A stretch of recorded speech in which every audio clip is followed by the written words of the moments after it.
حیات انبیاء، اور میں اور آپ میلاد منا رہے ہیں۔ انسانی زندگی میں 3 سٹیپ آتے ہیں، ایک ولادت، پھر ظاہری حیات اور پھر موت۔ مرتا وہی ہے، موت اسی کو آتی ہے جو پیدا ہوتا ہے، اور جو پیدا نہیں ہوا اس کی موت بھی نہیں۔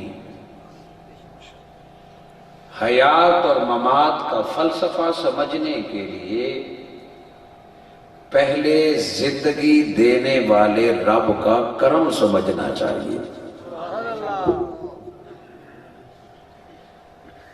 میں اور آپ جس ہستی کی محبت اور یاد میں وہاں بیٹھے ہیں، اللہ رب العزت نے اسے محبوب کی زبان سے اعلان کروایا، اور وہ بھی بشریت کا۔ میلاد مصطفیٰ صلی اللہ علیہ وآلہ وسلم، میلاد مصطفیٰ صلی اللہ علیہ وآلہ وسلم در حقیقت اٹسیلف بشریت کا اعلان ہے کہ جب ہم حضور کا میلاد مناتے ہیں تو ہم اپنی طرف سے اعلان کرتے ہیں کہ ہم اپنے آقا کو بشر مانتے ہیں۔ اس آیت مبارکہ میں اللہ رب العزت نے اپنے پیارے رسول صلی اللہ علیہ وآلہ وسلم کی زبان سے بشریت کا اعلان کیا، تعارف کے طور پر۔ اور جب بندہ اپنا تعارف کراتا ہے تو اپنی کمیاں نہیں گنواتا، اپنی کمزوریاں نہیں گنواتا۔ جب کوئی اپنا تعارف کراتا ہے تو اپنا سب سے اعلیٰ مقام بتاتا ہے۔ کوئی اپنی کمزوری یا عیب نہیں بتاتا، اپنی خوبی بتاتا ہے۔ میں ناتخوان ہوں، میں قاری ہوں، میں عالم ہوں، میں بڑا افسر ہوں، میں ہیڈ ماسٹر ہوں، میں بہت بڑا افسر ہوں۔ گویا جو سب سے ہائی رینک ہوتا ہے وہی تعارف کراتا ہے۔ جس شخص نے ایم اے کیا ہو، 16 پاس ہو، وہ یہ نہیں کہتا میں 10ویں پاس ہوں، وہ ڈائریکٹ بتاتا ہے میں 16 پاس ہوں، میں ایم اے ہوں۔ وہ اس طرح نہیں بتاتا کہ میں 10ویں پاس کی، پھر میں نے 12ویں پاس کی، پھر میں نے 14ویں پاس کی، اب میں نے 16 پاس کی۔ وہ اپنا سب سے ہائی اسٹیٹس کا تعارف کراتا ہے کہ میں ایم اے ہوں، میں مفتی ہوں، میں عالم ہوں۔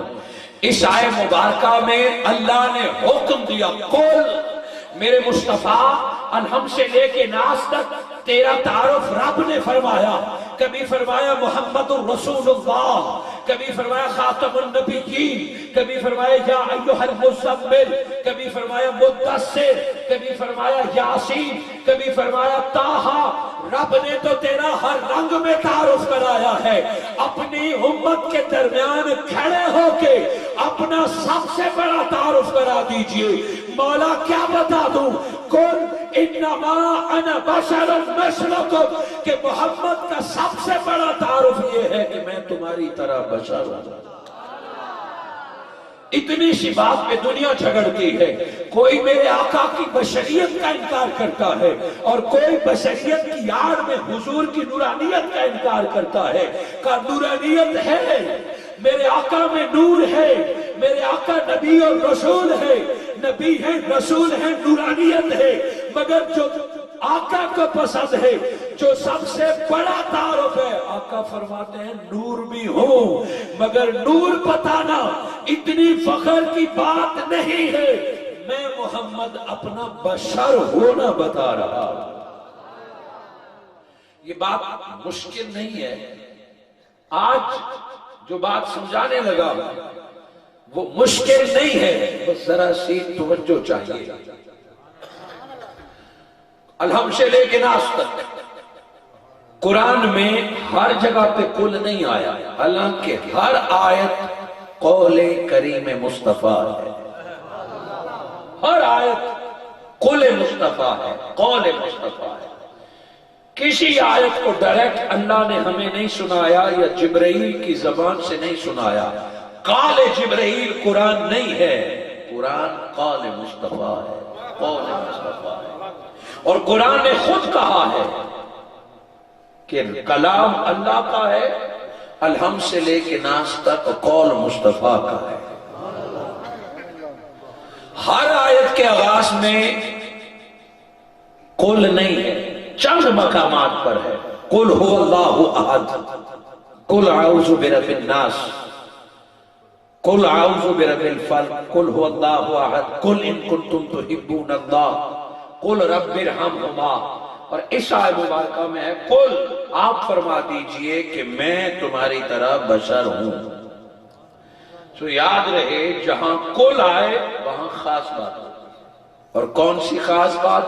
قرآن میں جہاں قل آئے گا اس سے اگلی آیت میں عقیدہ بیان کیا جائے گا، اور اگر عقیدے کلیئر نہ ہو تو عمل قابل قبول نہیں ہے، عقیدے کلیئر نہ ہو تو عملوں کے ثواب نہیں ملتے، عقیدے کے بعد عمل کا اجر ملتا ہے۔ اسی لیے عقیدے کا خیال پہلے، نماز کا خیال بعد میں، عقیدے کی حفاظت پہلے، عملوں کی حفاظت بعد میں۔ کچھ لوگوں کو عملوں کی پڑ جاتی ہے، عقیدے کی فکر نہیں۔ جس کا جتنا عقیدہ پختہ ہوتا ہے اس کا ایک سجدہ اسے عرش تک پہنچا دیتا ہے۔ حضور صلی اللہ علیہ وآلہ وسلم کو رب نے فرمایا آپ فرمائیں کہ میں بشر ہوں، آپ فرمائیں کہ میں بشر ہوں۔ بڑی حیران کن بات کہ حضور کو آخر کہنے کی ضرورت کیا پڑی کہ آقا فرمائیں کہ میں بشر ہوں۔ ایک شخص نے آپ کی مسجد میں 25 سال امامت کی، وہ قاری ہو اور روز آپ کو نماز پڑھاتا ہو، آپ کے بابا کو، آپ کے دادا کو آپ کو نماز پڑھائی ہو، آپ کے گاؤں اور محلے کا وہ امام ہو، اور 25 سال امامت کرانے کے بعد گاؤں کو اکٹھا کر کے کہے میں تمہارا امام ہوں، تو آپ کہیں گے یہ کوئی بتانے والی بات ہے؟ 25 سال سے آپ کو دیکھ رہے ہیں، آپ امام ہیں، آپ قاری اور حافظ ہیں، یہ اب بتانے کی کیا ضرورت ہے؟ اکٹھا کر کے کہنا کہ میں تمہارا امام ہوں، ہم تو پہلے سے آپ کو مانتے ہیں۔ بلا تمثیل میرے آقا مکہ میں پیدا ہوئے، عبداللہ و آمنہ کے بیٹے ہیں، بچپن وہاں گزارا، جوانی وہاں گزاری، عمر 40 سال کے ہو گئی، انہی کے درمیان رہتے ہیں، انہی کی طرح کھاتے پیتے ہیں، انہی کی طرح سوتے ہیں، وہی پہ شادی کی، وہی پہ بچے پیدا ہوئے، بشریت کی ساری نشانیاں جس سے تمہیں آقا بشر اب بتانے کی ضرورت تو نہیں تھی، مگر اس کے باوجود مصطفیٰ بتا رہے ہیں اور خود نہیں بتا رہے۔ رب فرما رہے میرے مصطفیٰ ان کو بتا دیجئے کہ میں تمہاری طرح بشر ہوں۔ یہ کون سی ایسی ضرورت پڑ گئی کہ حضور کو اپنا تعارف کرانا پڑا کہ میں بشر ہوں؟ اب اس کے جواب سے پہلے آپ مخلوق کے بارے میں سن لیں کہ کتنی طرح کی ہے۔ باقی مخلوق تو بے شمار ہے، 3 بڑے گروہ ہیں، فرشتہ، جنات اور انسان۔ اور یہ وہ مجلس ہے جہاں انسان بھی بیٹھے ہیں، اور جتنے انسان بیٹھے ہیں ان سے 2 گنا کم از کم نہ جانے اور کتنے زیادہ فرشتے اس میں شامل ہیں۔ یہ اطلاع نہیں ہے، میرا دعویٰ ہے کہ جتنے انسان ہیں ان سے ڈبل اس فرشتے اس محفل میں فرشتے ہیں، اور جتنے انسان اور فرشتے ہیں نہ جانے جنات کتنے ذکر مصطفیٰ سننے آئے ہوئے ہیں۔ یہ تینوں کے بارے میں آج سنیے اور پھر حیات انبیاء کو جانیے۔ فرشتہ 100% نور سے بنا ہوا ہے، 100% فرشتے نور سے بنے، اور جنات 100% نار سے بنے ہیں، آگ سے، اور بشر کہتے ہیں مٹی سے بنے ہوئے۔ با شین را اس کا مادہ ہے، بشر، بشارت، بشیر، تبشیر، یہ سارے بشر سے نکلے ہیں۔ کسی کا معنی خوش، کسی کا معنی خوشی، کسی کا معنی خوشخبری، اور بشر اس چمڑے کے اندر جو مخلوق ہے اس کو بشر کہتے ہیں. یہ جو انسانی چمڑا ہے اس کو بشر کہتے ہیں. وہ فرشتہ 100% نور سے بنا ہے، بڑا اعلیٰ ہے، اور جن 100% آگ سے بنا ہے. بنانے والا اللہ ہے اور یہ بشر ہے جس کے بارے میں کہا جاتا ہے، قرآن یہ کہتا ہے کہ یہ مٹی سے بنا ہے. مگر دوستو یہ مٹی سے بنا پتلا فرشتے سے افضل کیوں ہے؟ میں بھی انسان کی بات کر رہا ہوں. یہ مٹی سے بنا انسان فرشتے سے افضل کیوں ہے؟ آج جھگڑا نبی کی ذات کے بارے میں نوجوان نسل کو لڑایا جاتا ہے. سوشل میڈیا پہ پوسٹیں لگا کے اور میسج بھیج کے اچھے خاصے عقیدے کو بگاڑا جاتا ہے کہ نبی نور ہیں کہ بشر ہیں. اگر نبی نور ہیں تو پھر کھاتے کیوں ہیں؟ اگر نبی نور ہیں تو پھر شادی کیوں کرتے ہیں؟ اگر نبی نور ہیں تو پھر موت کیوں آئی ہے؟ یہ اگر مگر ڈال کر اچھے خاصے عقیدے کو بگاڑا جاتا ہے. آدھے فرشتہ 100% نور، جن 100% نار آگ، اور انسان 100% مٹی نہیں ہے. انسان 100% مٹی نہیں ہے. قرآن میں 21 دفعہ انسان کا تعارف کرایا گیا، 20 بار بتایا گیا. کبھی بتایا نفس واحد سے بنا، کبھی بتایا مٹی سے بنایا، کبھی بتایا ماں پانی سے بنایا ہے، اچھلتے پانی سے بنایا ہے. قرآن نے جو انسان کی بناوٹ بتائی ہے کہ جس طرح تو جانتا ہے فرشتہ 100% نور سے بنا ہے، انسان 100% مٹی سے نہیں بنا. نبی کی بات تو بعد میں کریں گے، پہلے بشر کی کرتے ہیں. یہ 100% مٹی سے نہیں بنا. صرف مسلمان بھی نہیں، کافر و ہندو و مشرک کو ہر ایک میں رب نے نور رکھا ہوا ہے. بہت غور کیجئے گا، ہر ایک میں رب نے نور رکھا ہوا ہے کہ سارا جسم مٹی کا ہے. وَنَفَخْتُ فِيهِ مِنْ رُوحِي، رب نے فرمایا میں نے ہر انسان کے اندر روح ڈالی ہے، اور جو انسان کے اندر روح ہے یہ 100% نور سے بنی ہوئی ہے. ہر انسان کے اندر، وہ رب کو مانے یا نہ مانے، کافر مشرک، ہر انسان کے اندر نور ہے. چلو تھوڑا سا ہی، ہم تو اس کو زیادہ سمجھتے ہیں. وہ روح نکل جائے تو یہ مٹی کسی کام کی نہیں ہوتی. اس جسد کو زمین میں پھر دفن کر دیا جاتا ہے. یہ جوانی، یہ حسن، یہ روانی، یہ طاقت، سب کچھ اس نور کی وجہ سے ہے جو روح کی صورت میں انسان کے اندر ہے. نور اور بشر پہ جھگڑنے والا یہ تو ضرور مانے گا کہ ہر بندے کے اندر نور ہے. جب وہ بندہ کلمہ پڑھے لے لا الہ الا اللہ، روح جتنا نور تو پہلے تھا، کلمہ پڑھنے کے بعد کلمہ طیبہ کا نور اس کے اندر سما جاتا ہے، اسلام کا نور آتا ہے. پھر وہ نماز، روزہ، حج، زکات کرتا ہے، اعمال اور ایمان کا نور آتا ہے. پہلے روح کا نور تھا بشر کے پاس، پھر کلمے کا نور تھا. اور میں جتنے جملے کہوں گا ساروں کے پیچھے حدیث ہے. پہلے روح کا نور تھا، پھر کلمہ نور، پھر نماز، عمل نور، پھر ایمان کا نور. وہ جتنا عمل کرتا ہے نور بڑھتا ہے اور چہرے سے نکلتا رہتا ہے. گویا کافر تھا تو صرف روح کا نور تھا، مسلمان ہوا تو کلمے کا نور، ایمان کا نور، اور پھر وہ عبادت کرتے کرتے کرتے رب سے ولایت کا نور حاصل کر لیتا ہے. جو عام مسلمان کے اندر نور کچھ کم ہوتا ہے، جب کوئی ولی بن جاتا ہے تو اللہ اسے ولایت کا نور عطا فرماتا ہے. پھر ولایت کا نور، اور یہ جسدی بشر، پھر کچھ ہستیاں ایسی ہے کہ جسد تو بشریت کا ہوتا ہے، اللہ اس کے اندر نور نبوت رکھ لیتا ہے. ہوتا بشر ہے مگر اس کے اندر نبوت کا نور ہوتا ہے. ہر نبی کے پاس بشری جسم ہے اور نوری نبوت ہے.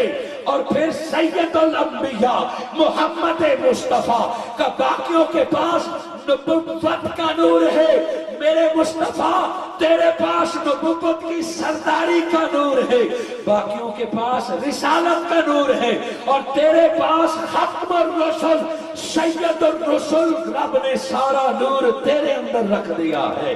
تو میرے آقا کا جسد بشر ہے، اور نبوت ختم النبیین کا رسالت کا نور مصطفیٰ میں رکھ کر بشریت پر نور محمد کو غالب کر دیا۔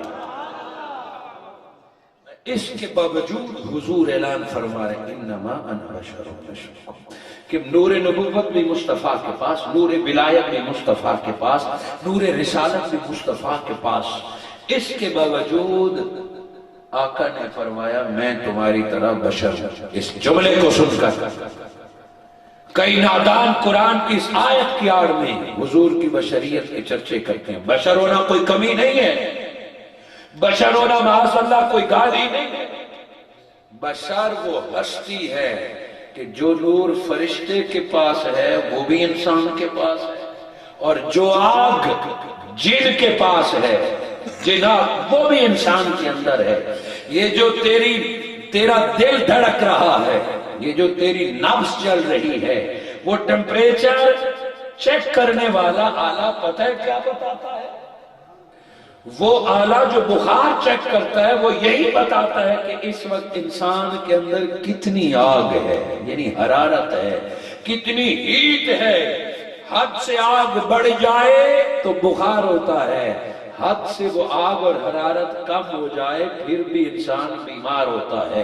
یہ کھانے کا ہضم ہونا، یہ جسم میں خون کا چلنا، یہ انسان کا دوڑنا اس آگ کا اثر ہے جو رب نے حرارت کی صورت میں انسان کے اندر رکھا ہوا ہے۔ اور یہ جو انسان کو جلال آتا ہے، غصہ آتا ہے، یہ جو تلوار لے کے وہ لڑتا ہے، یہ غصہ بھی ایک آگ ہے۔ اے جن، جس آگ پہ تجھے فخر ہے وہ بھی میرے پاس ہے۔ اے فرشتے، جو نور پہ تجھے فخر ہے وہ بھی میرے پاس ہے۔ اس کو فقط مٹی کا پتلا نہ دیکھ، رب نے اس کو نور کا بھی امین بنایا ہے، نار کا بھی بنایا ہے۔ حضور صلی اللہ علیہ وآلہ وسلم کی بشریت میرے آقا نے اعلان کیا۔ سوال یہی تھا کہ حضور صلی اللہ علیہ وآلہ وسلم نے خود اعلان کیا کہ میں بشر ہوں، وجہ کیا؟ وجہ یہ تھی کہ میرے حبیب اپنے چاہنے والوں کو اپنی زبان سے بتا دے کہ میں بشر ہوں۔ وجہ یہ ہے کہ بشر پیدا بھی ہوتا ہے، بشر فوت بھی ہوتا ہے، تاکہ آپ بتا دیں آپ کی امت کو آپ کی ولادت بھی یاد رہے اور آپ کی وفات بھی یاد رہے۔ بشر مانیں گے تو آپ کی ولادت یاد ہوگی، بشر مانیں گے تو آپ کی وفات یاد ہوگی۔ عجیب انسان ہے، آقا تو بشر بھی مانتے ہیں اور حضور کا میلاد بھی نہیں مناتے۔ بشر مانتے ہو تو پیدا ہونا بھی مناؤ۔ کچھ لوگ حضور کی وفات کو یاد کرتے ہیں، میلاد کو یاد نہیں کرتے، اور کچھ نادان میلاد یاد رکھتے ہیں، وفات یاد نہیں رکھتے۔ اس مالک کے فیصلہ تو دیکھیے، میلاد کا دن بھی وہی ہے اور وفات کا دن بھی وہی ہے۔ بشر کی پہچان یہی ہے کہ ایک دن پیدا ہوتا ہے، ایک دن فوت ہوتا ہے، یہ عام بشر کی۔ اب میں جو آپ کو سمجھانا چاہتا ہوں کہ حضور کو آخر اعلان کیوں کرنا پڑا کہ میں بشر ہوں، اور پھر اللہ کے حکم سے اعلان کرنا پڑا کہ میں تمہاری طرح بشر ہوں۔ یہ آیت نہ اترتی کہ تو کوئی بے ادبی نہ کرتا، کوئی گستاخی نہ کرتا۔ وجہ تو بعد میں بتاؤں گا، پہلے میں نے عرض کیا کہ کل کے بعد عقیدہ ہوتا ہے۔ اس آیت مبارکہ میں کون سا عقیدہ یاد رہے اور پلے باندھنے؟ حضور کو بشر ماننا فرض ہے۔ حضور کی بشریت کا اقرار ایمان کا حصہ ہے۔ آقا کو بشر کہنا اور ماننا ایمان کا حصہ ہے۔ پھر یہ سنیے، آقا کو بشر ماننا ایمان کا حصہ ہے۔ اگلی بات ہمیشہ یاد رہیے اور اوروں کو بتائیے کہ آقا کو بشر ماننا ایمان کا حصہ ہے، مگر نبی کو اپنے جیسے بشر ماننا اس سے بڑی کوئی بے ایمانی نہیں۔ نبی کو اپنے جیسا یا خود کو نبی جیسا بشر کہنا اس سے بڑی کوئی بے ایمانی نہیں ہے۔ قرآن کی آیت سے نبی کو بشر ماننا ایمان کا حصہ ہے، خود کو نبی کے برابر کہنا اس سے بڑی کوئی بے ایمانی نہیں ہے۔ آج فقط نبی کو بشر مانے تو کوئی بری بات نہیں، مگر اس آیت میں بدبخت اپنے آپ کو نبی کے برابر جانتا ہے یا نبی کو عام بشر مانتا ہے۔ اس آیت نے فیصلہ کر لیا ہے کہ بشر مان اپنے جیسا نہیں، بلکہ آقا نے فرمایا کہ میں بشر ہوں مگر مجھ پر رب وہی اتارتا ہے۔ حضور شیخ الاسلام ڈاکٹر محمد طاہر القادری مدث اللہ العالی عرفان القرآن میں جب اس کا ترجمہ کرتے ہیں، اور عرفان القرآن کے بارے میں ہمارا دعویٰ ہے کہ عام اردو کا ترجمہ پڑھو گے تو الجھ جاؤ گے، سوال پیدا ہوگا، اور عرفان القرآن وہ ترجمہ صدی کا کہ اردو جاننے والا ترجمہ پڑھتا ہے وہ تفسیر سے بے نیاز ہو جاتا ہے، وہ تفسیر خود بخود سمجھ آتی ہے۔ عام لوگ اس کا ترجمہ کریں گے کہ میں محمد تم جیسا بشر ہوں، اور ڈاکٹر محمد طاہر القادری کا عشق جب ترجمے میں نظر آتا ہے، انما انا بشر مثلکم، کہ اے میری امت اور اے انسان فقط خلقت ظاہری میں تم جیسا ہو، وگرنہ کہاں تم کہاں نبی۔ نبی کی بشریت تو وہ ہے کہ فرشتہ غلام بن کے اس کے پاس قرآن لایا کرتا ہے۔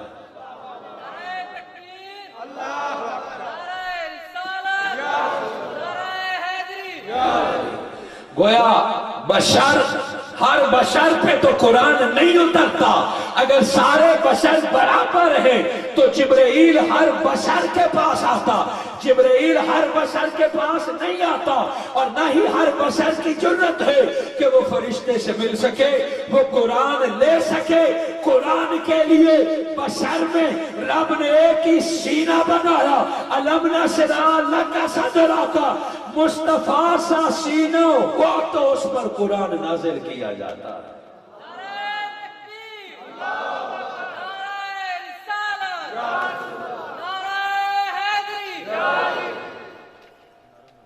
وہ ترجمہ عرفان القرآن کا گھر میں پڑھے تو جھگڑا ختم ہو جاتا ہے کہ آقا بشر ہیں، کائنات کی بشریت اور مخلوق میں نورانیت اور نار مل جائے، ساری مخلوق نوری اور ساری مخلوق بشری مل جائیں تو مصطفیٰ کے قدموں کی برابری بھی نہیں کر سکتے۔ اور آج کا نادان انسان کسی سے یہ سبق لے کے آئے کہ میں اور مصطفیٰ برابر ہیں، جب وہ نبی کو اپنے جیسا کہتا ہے تو نبی کی حیات کو بھی اپنے جیسا سمجھتا ہے، وگرنہ کیا مماثلت ایک عام بندے کی اور ایک نبی۔ اس کے بہت سارے پہلو ہیں، مگر میں نے پہلے عرض کیا کہ وقت بہت بیت گیا ہے، وقت ہوتا تو میں تفصیلی سمجھاتا، مگر صرف 3 پہلو آپ کے سامنے رکھتا ہوں کہ نبی کی بشریت اور عام انسان کی بشریت میں کیا فرق خالق نے رکھا۔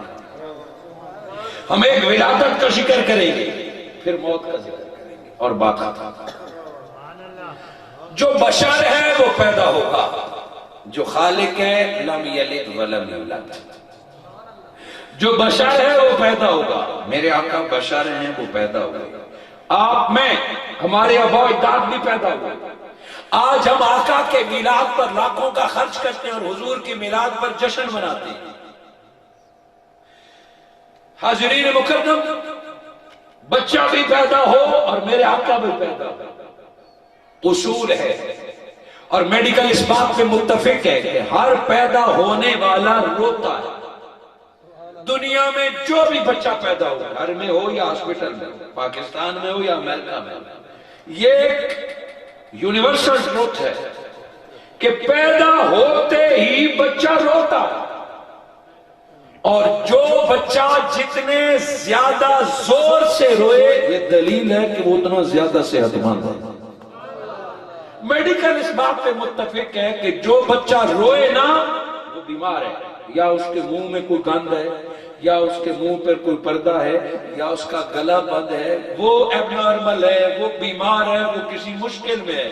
جو بچہ پیدا ہو اور نہ روئے وہ ٹھیک نہیں ہے، اور رونے والا بچہ صحت مند ہے۔ اسی لیے پیدا ہوتے ہی لوگ توجہ کرتے ہیں کہ رونے کی آواز آئے گی۔ سارے بچے دنیا میں پیدا ہوتے ہیں، ہوتے رہیں گے، وہ روئیں گے۔ عبداللہ و آمنہ کے گھر 12 ربیع الاول کو جو چاند سے بچہ پیدا ہوا، بشری اصولوں کے مطابق تو اسے رونا چاہیے تھا، مگر وہ بچہ پیدا ہوا، ماں کے کان انتظار کر رہے ہیں، دائیاں دیکھ رہی ہیں، مگر رونے کی آواز نہ آئی۔ ماں پریشان ہوئی، ہر کوئی پریشان ہوا کہ بچہ پیدا تو ہوا پر رو نہیں رہا۔ قریب گئے، رو تو نہیں رہا۔ اس چاند جیسے بچے کے پھول جیسے لب ہل رہے ہیں، وہ رو نہیں رہا۔ جب کان قریب کیا تو پیدا ہونے والا بچہ باقی بچوں کی طرح رو نہیں رہا، بلکہ لا الہ الا اللہ کہہ کے، اے مولا میں محمد کو دنیا میں بھیجا ہے تو میری امت کی بخشش کا اہتمام بھی فرما دے۔ سو عام بچہ پیدا ہو تو روئے، اور محمد مصطفیٰ پیدا ہو تو تیری میری بخشش کی دعا مانگے۔ نہ تیری ولادت مصطفیٰ جیسی ہے، نہ تیری زندگی مصطفیٰ جیسی ہے۔ حضور صلی اللہ علیہ وآلہ وسلم کی ولادت ہی بتا دیتی ہے کہ یہ عام بشر نہیں ہے، چنیدہ ہے، افضل البشر ہے۔ میرے آقا صلی اللہ علیہ وآلہ وسلم پیدا ہوئے، اس کے ساتھ ہی جتنی بشری مجبوریاں بچے کے ساتھ ہوتی ہیں، جب بچہ پیدا ہوتا ہے تو دائیاں پانی تیار کر کے رکھتی ہیں، اسے پلانے کی ضرورت ہوتی ہے۔ ماں کے بدن کی جو اس کے ساتھ نجاست یا غلاظت آتی ہے، بچے کو غسل کی ضرورت ہوتی ہے، پھر خوشبو کی ضرورت ہوتی ہے۔ دائیوں نے پانی تیار کر کے رکھا ہوا ہے کہ اس بچے کو غسل دیں گے، پھر خوشبو لگائیں گے، مگر حیران ہو جاتی ہیں کہ ہے تو بشر مگر خلاف معمول، غسل کی ضرورت نہیں ہے، خوشبو کی ضرورت نہیں ہے۔ پیدا ہونے والا بچہ پہلے سے بھی زیادہ عام بچوں سے خوبصورت بھی ہے، اور کستوری سے بڑھ کر خوشبو آ رہی ہے۔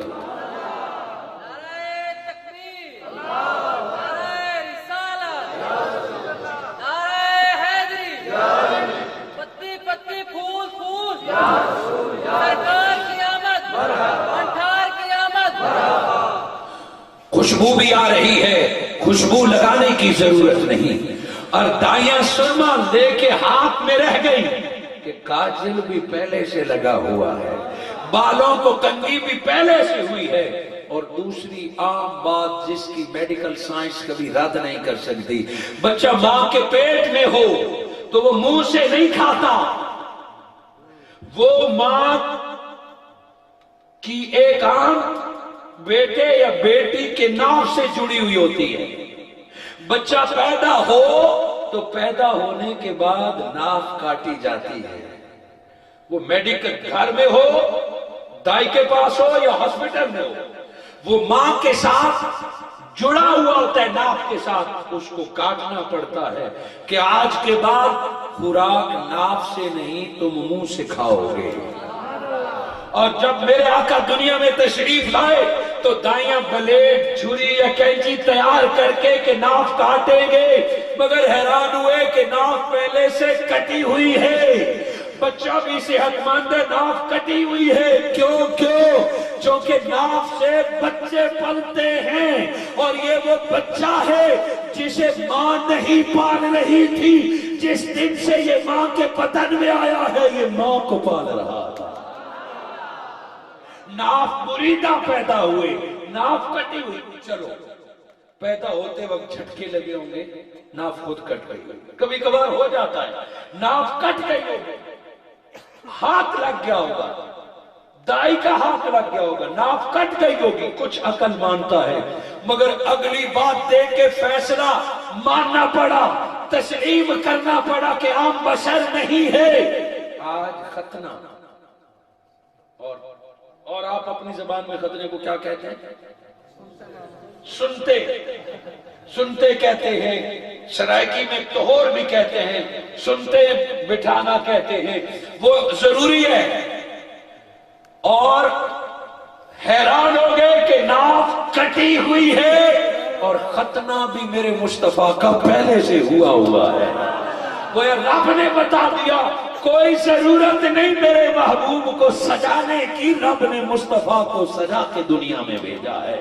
عام بشر پیدا ہوگا، غسل کی، کاجل کی، تیل کی، ناف کی، ختنے کی ضرورت ہوگی، یہ محبوب مصطفیٰ ہے، تم جیسا بشر نہیں، سب کچھ رب نے کر کے دنیا میں بھیجا ہوگا۔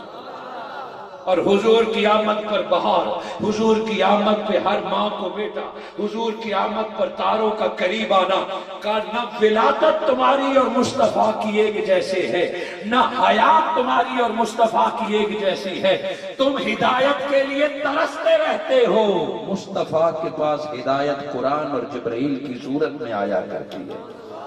کیونکہ میں نے پہلے کہہ دیا تھا کہ وقت کا قلیل ہے، حیات انبیاء، میرے آقا کی ظاہری عمر 63 برس ہے۔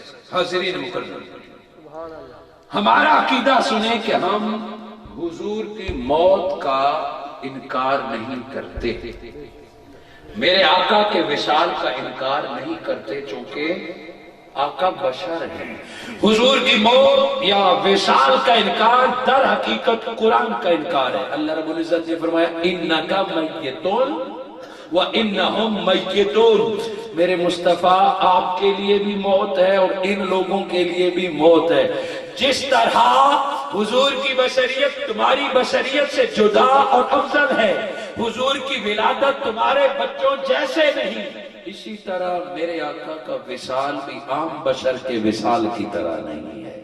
حضور کی موت کو قرآن نے جدا بیان کیا، تیری میری موت حیات ختم کرنے والی ہے، اور میرے مصطفیٰ کی موت نبوت نہیں ختم کر سکتی، رسالت نہیں ختم کر سکتی، فیض اور کرم نہیں روک سکتی۔ ہاں اتنی بات ضرور ہے کہ موت حضور تک آئی ہے۔ بات بڑی باریک ہے لیکن سمجھانا ضروری ہے۔ ہر کسی کی موت برابر نہیں، عام بشر اور شہید وہ بھی ایک جیسے نہیں، نیک بندے اور گناہگار کی موت بھی ایک جیسے نہیں۔ اللہ رب العزت نے فرمایا من عمل صالحا، جس بندے نے نیک عمل کیا، من ذکر و انثی، وہ مرد ہے یا عورت ہے، آخری سانس تک نیک عمل کرتا رہا، فَلَنُحْيِيَنَّهُ حَيَاةً طَيِّبَةً، عزرائیل کو آنے دو نا، اس کی روح جدا کرنے دو۔ میں رب کہتا ہوں کہ عزرائیل کے آنے سے اس کی زندگی ختم نہیں ہو سکتی، موت کے آنے سے اس کی زندگی ختم نہیں ہو سکتی۔ فَلَنُحْيِيَنَّهُ حَيَاةً طَيِّبَةً، میں رب اس کو پہلے سے بھی اچھی زندگی عطا فرماؤں گا۔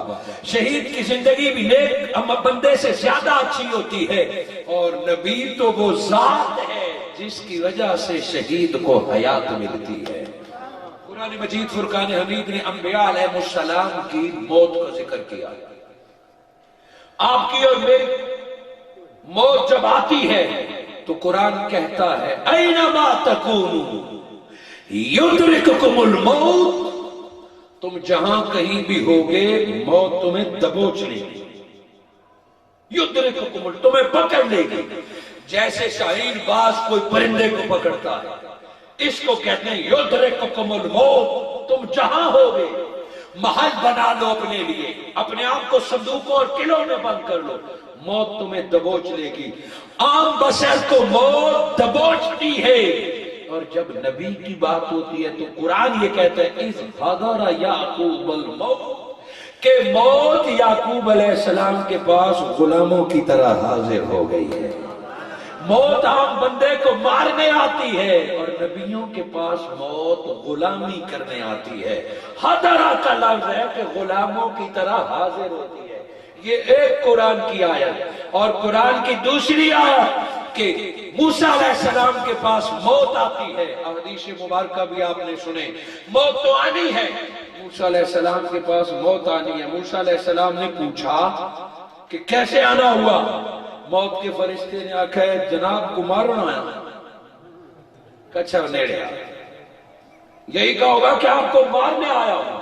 موسیٰ علیہ السلام نے کہا نزدیک آ، وہ نزدیک ہوا، مکہ موسیٰ علیہ السلام کا وَوَقَذَهُ پہلے سے مشہور تھا، موت کے فرشتے کو تھپڑ مارا، اس کی آنکھ نکلی اور وہ پھر رب کے بارگاہ میں گیا اور رب کے ہاں درخواست گزار ہوا، مولا آج کیسے بندے کے پاس بھیجا جو مرنا ہی نہیں چاہتا۔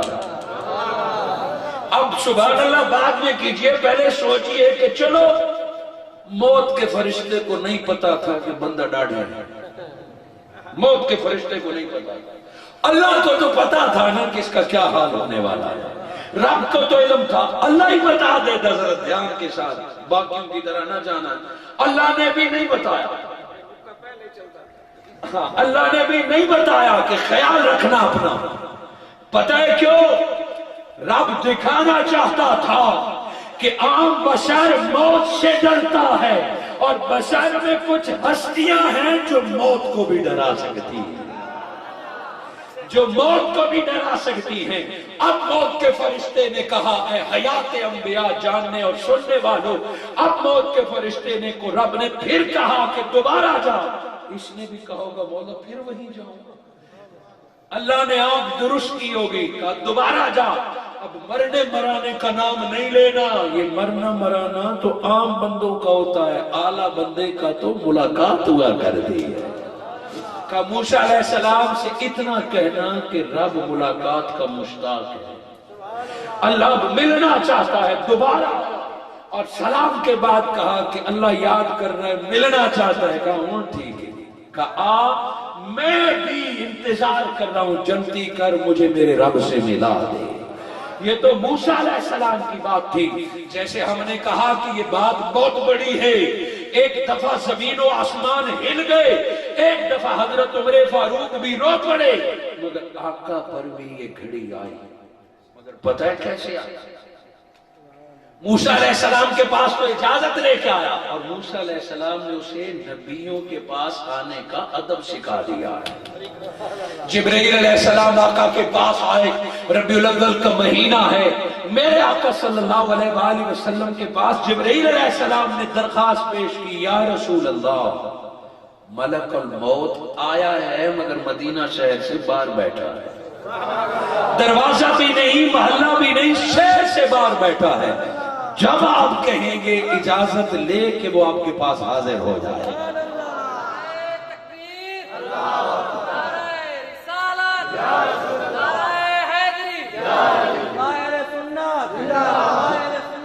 وہ حاضر ہوگا، حضور نے اجازت دے دی کہ اسے بلا لو، جب وہ آیا اتنی دیر میں میرے آقا کی بیٹی خاتون جنت حسنین کی اماں علی کی زوجہ فاطمہ الزہرا بابا کے پاس آ گئی۔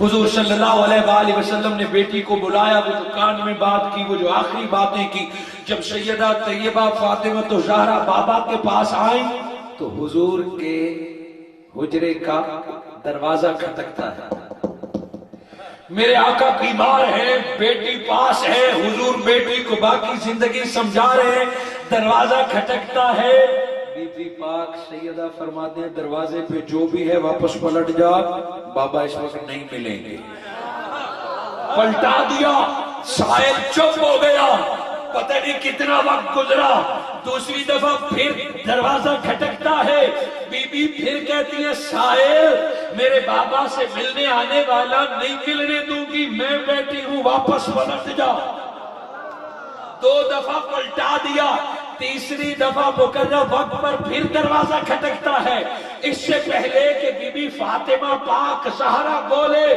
آقا فرماتے ہیں بیٹی پتہ بھی ہے کس کو واپس کر رہی ہو، کس کو خالی بھیج رہی ہو، کوئی صحابی ہوگا، کوئی ملنے والا ہوگا، آقا نے فرمایا نہیں، اجازت لے کے آ رہا ہے، موت کا فرشتہ عزرائیل آ رہا ہے، ملک الموت آ رہا ہے، نبی نے سفارش کی کہ بیٹی میں رب کے پاس جانا چاہتا ہوں، اسے اجازت دے دے، گویا یہ روایت بتا رہی ہے نبی تو نبی کی آل کو رب نے موت سے زیادہ طاقتور پیدا فرمایا ہے، نبی کی آل کے پاس یہ اختیار ہے کہ جب چاہے موت کو بلا لے اور جب چاہے واپس بلا لے، اور یہ میرے جملے جذباتی نہیں ہے، 6 ماہ بعد سیدہ طیبہ فاطمہ الزہرا نے صبح صبح علی کو کہا علی زیادہ دور مت جانا. حضرت علی نے فرمایا کیوں؟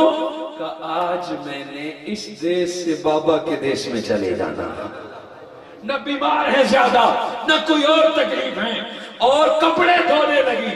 حضرت علی شیر خدا نے فرمایا ادھر تم کہتی ہو میرا آخری دن نہ ادھر کپڑے دھونے لگی ہو.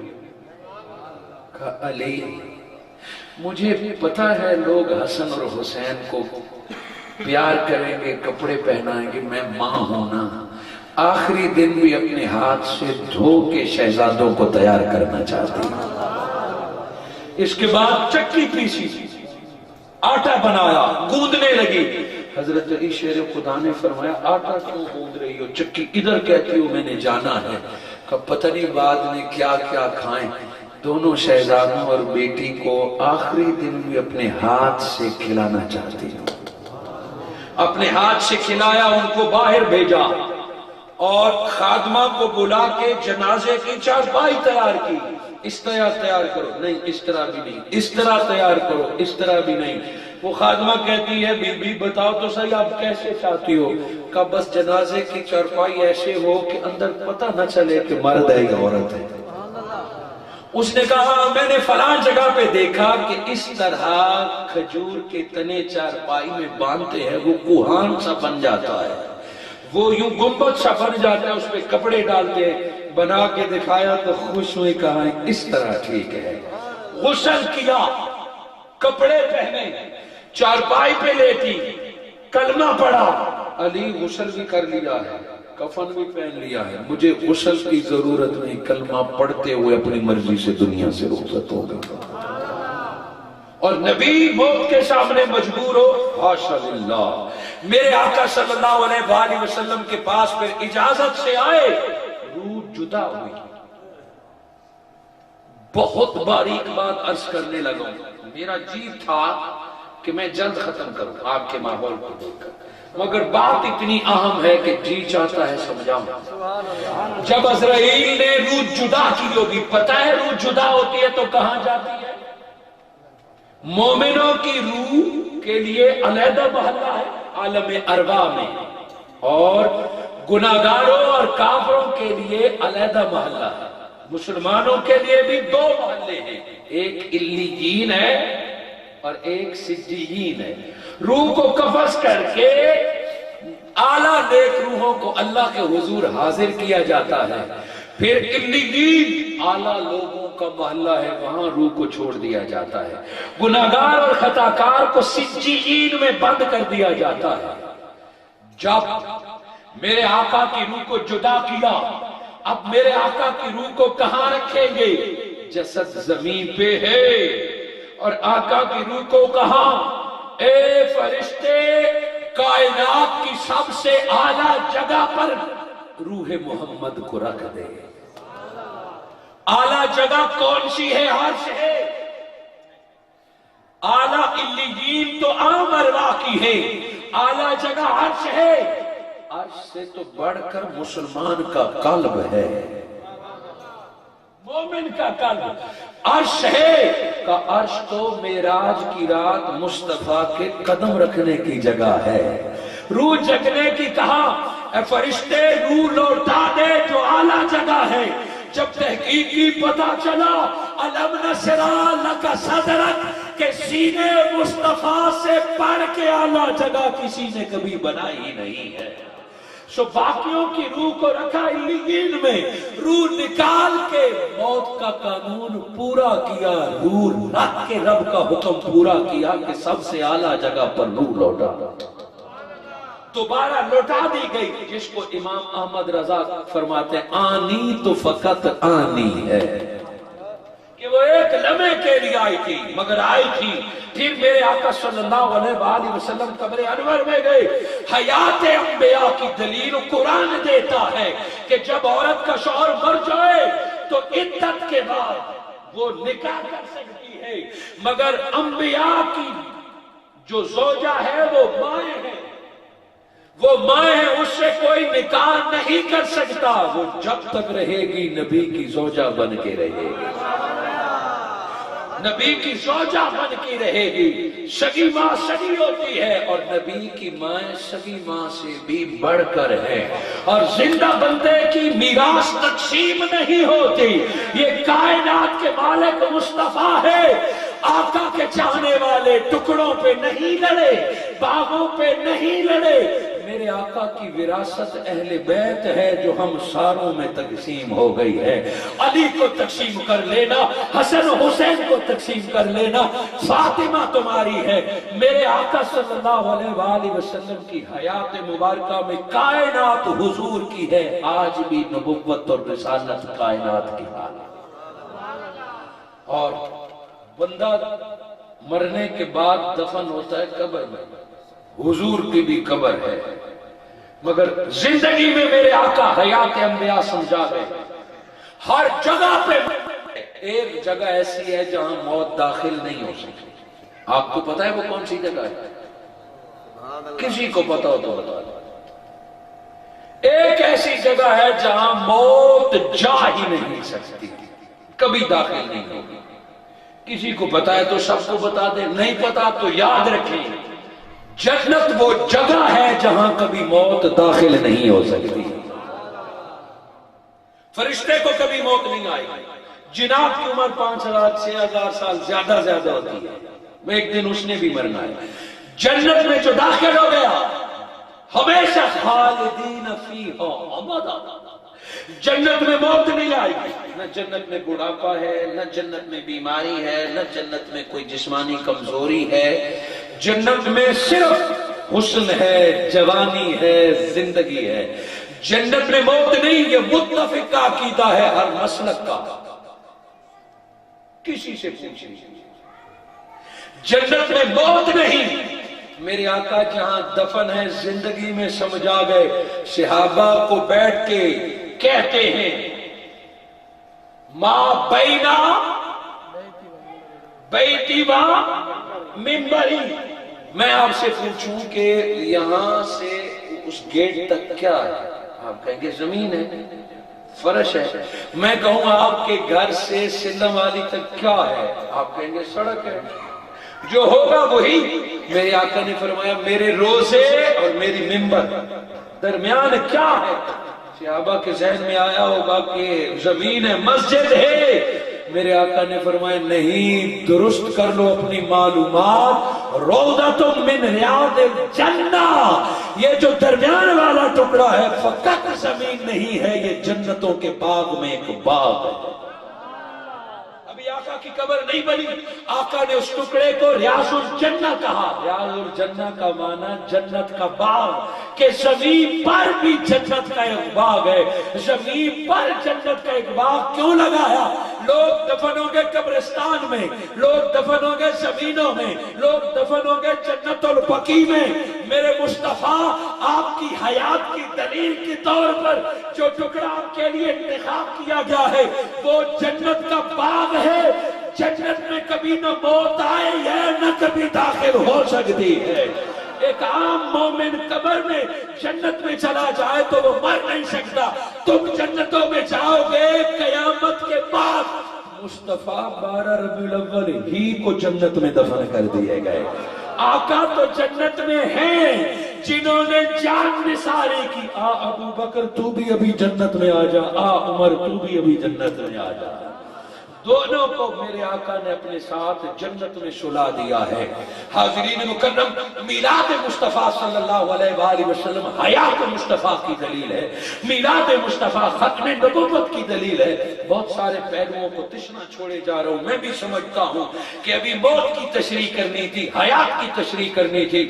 میرے آقا کی حیات جاوداں ہے، نبوت کی صورت میں، رسالت کی صورت میں میرے آقا موجود ہیں، اپنے قبر میں جسد کے ساتھ موجود ہیں۔ ایک کائنات میں حکومت آج بھی مصطفیٰ کی ہے، حکم آج بھی مصطفیٰ کا ہے، نبوت آج بھی مصطفیٰ کی ہے، رسالت آج بھی مصطفیٰ کی ہے۔ اگر حضور صلی اللہ علیہ وآلہ وسلم کی حیات نہ ہوتی تو نبوت بھی نہ ہوتی، رسالت بھی نہ ہوتی۔ در حقیقت میلاد مصطفیٰ ختم نبوت کا نعرہ، میلاد مصطفیٰ ختم نبوت کا نعرہ ہے۔ جب کوئی میلاد مناتا ہے تو منکرین نبوت کو پیغام ہے کہ جو امت اپنے نبی کے پہلے دن کو نہیں بھولی وہ باقی ساری عمر کیسے بھول سکے.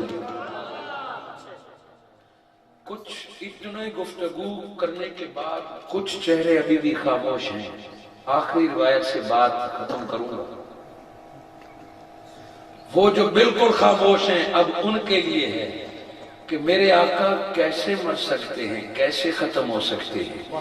انسان نے نبی کو ختم کرنے کی کئی بار کوشش کی, کئی بار مارنے کی کوشش کی. حضور صلی اللہ علیہ وآلہ وسلم کی یہودیوں نے دعوت کی, بکری ذبح کی, میرے آقا ان کے گھر گئے. جب میرے آقا ان کے گھر گئے کھانے کے لیے بیٹھ گئے. حضور صلی اللہ علیہ وآلہ وسلم جب کھانے کے لیے بیٹھے تو میرے آقا صلی اللہ علیہ وآلہ وسلم نے لقمہ کھایا اور بوٹی کو دانتوں تلے چبایا. جب آقا نے بوٹی کو منہ میں چبایا تو بوٹی کو اللہ نے بولنے کی طاقت دی اور اس بوٹی نے کہا یا رسول اللہ مجھے مت کھائیے, آپ کو مارنے کے لیے ان لوگوں نے میرے اندر زہر ملایا. یہاں تک تو بات آپ نے سنی ہے. میں حیات انبیاء کے حوالے سے اگلی بات کرنے لگا ہوں.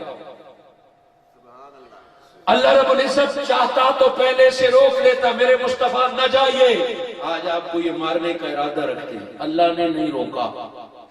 اور اللہ چاہتا تو بوٹی میں زہر کا اثر ہی ختم کر دیتا. آج تو حکیم زہر سے دوائیں بنا لیتے ہیں, کشتے بنا لیتے ہیں, اور اثر تو اللہ کے ہاتھ میں ہے. گولی لگ جاتی ہے مگر مؤثر نہیں ہوتی, موت نہیں آتی. خنجر لگ جاتا ہے مگر بندہ بچ جاتا ہے.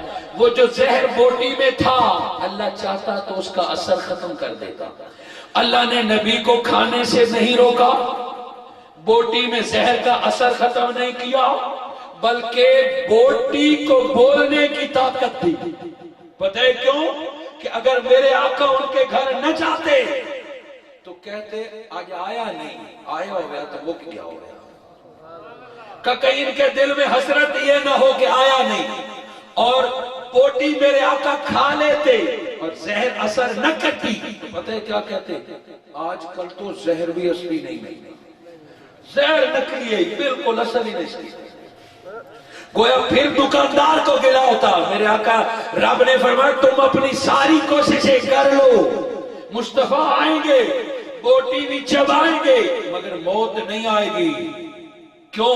اللہ بچانے والا ہے. اب اگلی بات سنبھالیے, ہر ایک کو سمجھ آئے گی کہ وہ جو بوٹی بولی وہ بکری کی تھی. وہ بکری ایک دفعہ چھری سے ذبح ہوئی, ایک موت. پھر کسائی کے ٹوکے سے ٹکڑے ٹکڑے ہوئی, دوسری موت. پھر مائی کی ہانڈی میں آگ پہ گلتی رہی, تیسری موت. پھر آقا کے دانتوں نے چبائی, چوتھی موت. وہ ایک بکری کا ٹکڑا 4 دفعہ مرا, ذبح ہوا, کٹا, پکا, چبا. وہ ایک بوٹی 4 دفعہ مری, مگر جب لبے مصطفیٰ لگے کہ اے لوگوں 4 دفعہ مرنے والی بوٹی نبی کے لب سے لگ جائے تو وہ زندہ ہو جاتی ہے. جو مرے ہوئوں کو زندگی تقسیم کرے تم اس کو مارنے آئے ہو. وہ مصطفیٰ تو مردہ کو ہاتھ لگا دے, مردہ مصطفیٰ کو چھو جائے تو مردہ زندہ ہو جاتے ہیں. اور تمہارا خیال ہے کہ نبی مر گئے تو میلاد کیوں مناتے ہیں؟ وہ نبی کیسے مٹ سکتا ہے جو مردہ دلوں کو زندہ کرنے والا ہے, جو مردہ بوٹیوں کو زندگی دینے والا ہے.